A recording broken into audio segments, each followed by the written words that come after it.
There's a rabbi who has two pockets, and inside the two pockets he has two slips of paper. And he takes them out to look at them all the time. And in one slip of paper it says, "For me the world was created."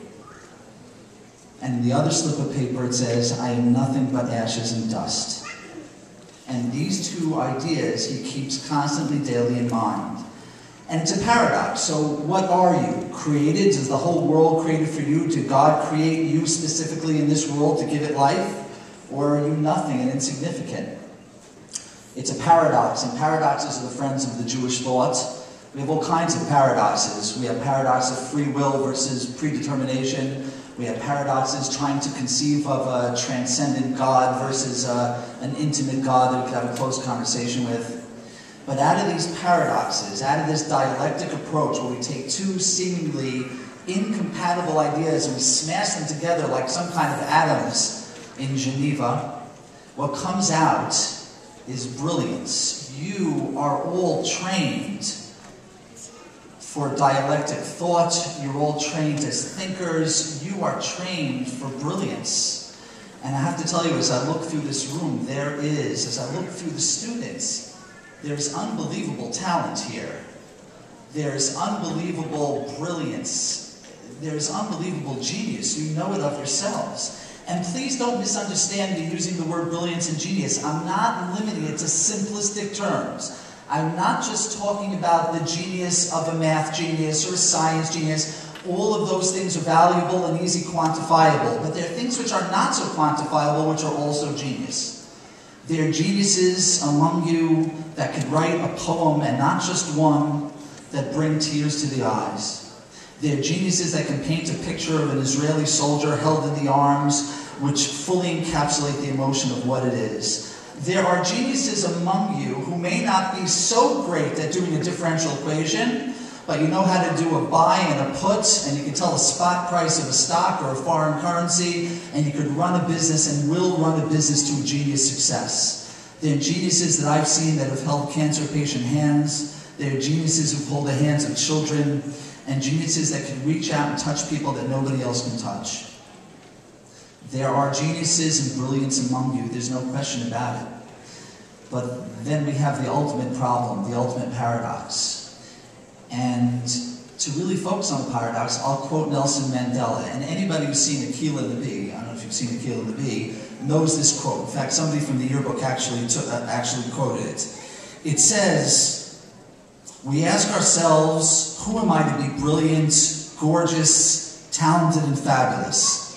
Actually, who are you not to be?" And if you read the quote, Nelson Mandela is thinking about God. It is a very spiritual quote. But on the other hand, for every Nelson Mandela quoting about how you are marvelous and fabulous and beautiful, there's a quote from Stephen Hawking or a number of other mathematicians, scientists, philosophers who tell you that you are insignificant. Not you, all of us.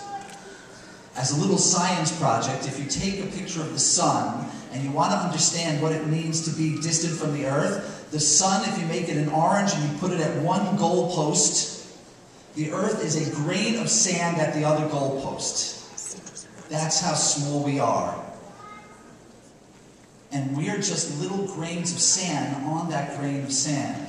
So I ask you, is the world created for you and for you, each one individuals? Or are we just afar ve'efer? Are we just sands? So I have an answer. I have a possible answer, and it's a suggestion for all of you. That Nelson Mandela is not exactly right in his question. It's not about who you are.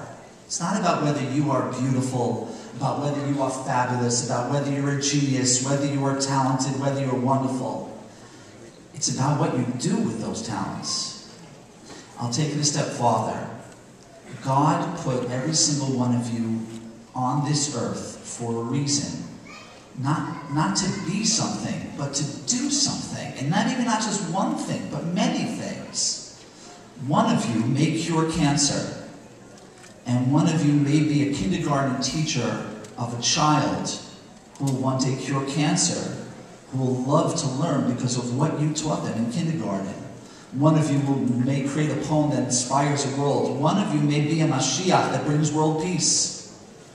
The question is, what is it that you're supposed to do? That's the challenge. So, you're all brilliant, and God has put you here to use your brilliance to accomplish something. But the question is, how do you know?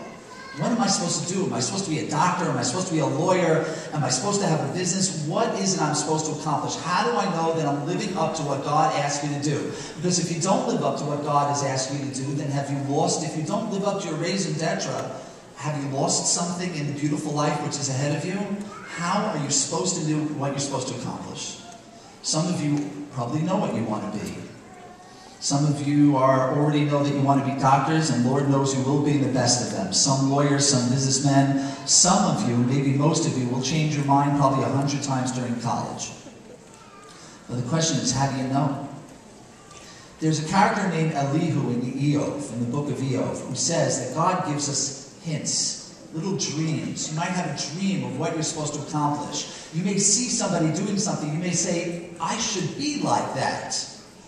Those little hints in life are what Elihu says that God sends us. They're nudges, they're intuition, there's inspiration.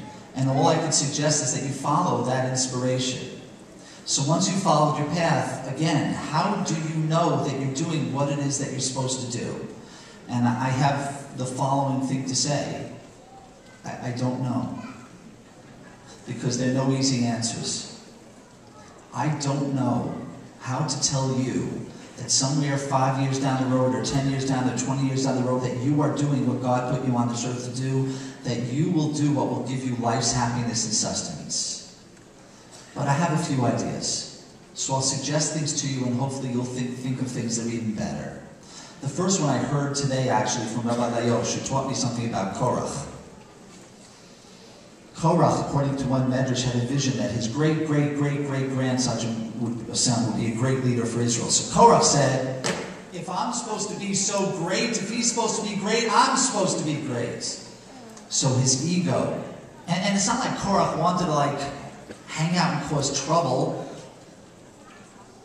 It wasn't like he was leading people astray. He wanted to serve the Beit HaMikdash. So why, what he wanted to do, was his desire to serve God not right? Because ego blinded the way.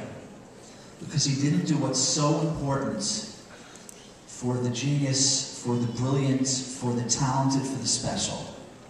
He thought only of himself. He thought it's a zero-sum game. If somebody else is great, I can't be so great because it takes away. If I want to write this paper, I'll have to suppress other people's information to show that I'm great. What Korach did not understand is that brilliance and wonderful and serving God is not a zero-sum game. We're all in it together. And if you keep humble, it balances your brilliance, and I think makes you something special. And I'll end with one more idea. I call it the 80%, 20% rule. It says in Kohelet, Tein chelik l'shiva v'gam l'shmona, ki lo teda ma yeh ra'a ba'aretz. It's a very difficult pasuk, but a very easy pasuk. Break things up in 7 and break things up in 8, because you don't know what kind of bad things might happen. In one word, what Kohelet is saying is diversify. Diversify. Try this, try that. Be flexible.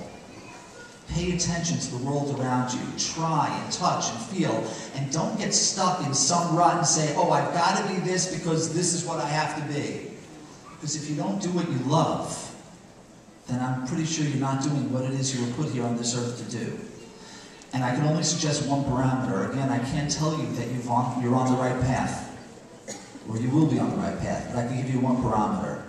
If you wake up every day, ladies and gentlemen, and you look at your partner, your husband and wife, and it makes you happy to see them, and if you look at your children, and it makes you happy to have a Shabbat meal with them, or to go to baseball with them, or to hold their hands when they first go to college or when they graduate school.